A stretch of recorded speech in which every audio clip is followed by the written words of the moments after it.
1,5%, quelques centimes d'euros par ouvrage, la hausse de la TVA sur les livres pourrait sembler anodine. Pourtant, la plupart des 3000 librairies françaises la voient comme une menace. C'est le cas de Xavier Mauny, libraire dans le 4e arrondissement de Paris. 250 mètres carrés, une belle notoriété, 8 salariés, mais une entreprise à l'équilibre économique fragilisé par la concurrence des grandes surfaces culturelles, les ventes en ligne et plus généralement la baisse du nombre des lecteurs.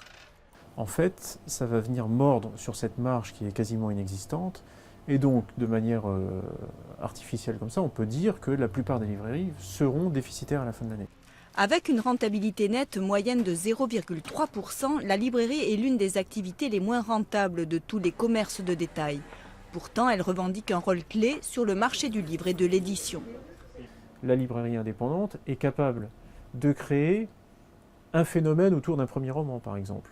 Parce que les libraires ont lu ce livre, parce que les libraires ont aimé ce livre, parce qu'ils ont envie de le défendre et parce qu'ils vont se battre pour en vendre.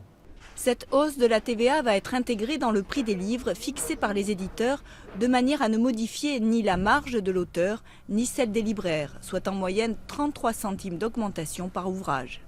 La TVA n'est pas un impôt qui doit être payé par les acteurs économiques, n'est pas un impôt qui doit être payé in fine par les libraires, mais in fine c'est un impôt sur la consommation, donc c'est un impôt qui doit être payé par les consommateurs et non pas par les acteurs économiques en amont dans la chaîne.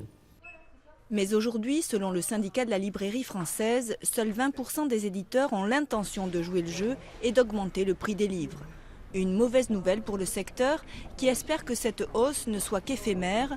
Le favori des sondages à la présidentielle, François Hollande, s'est engagé à revenir au taux de 5,5% s'il était élu.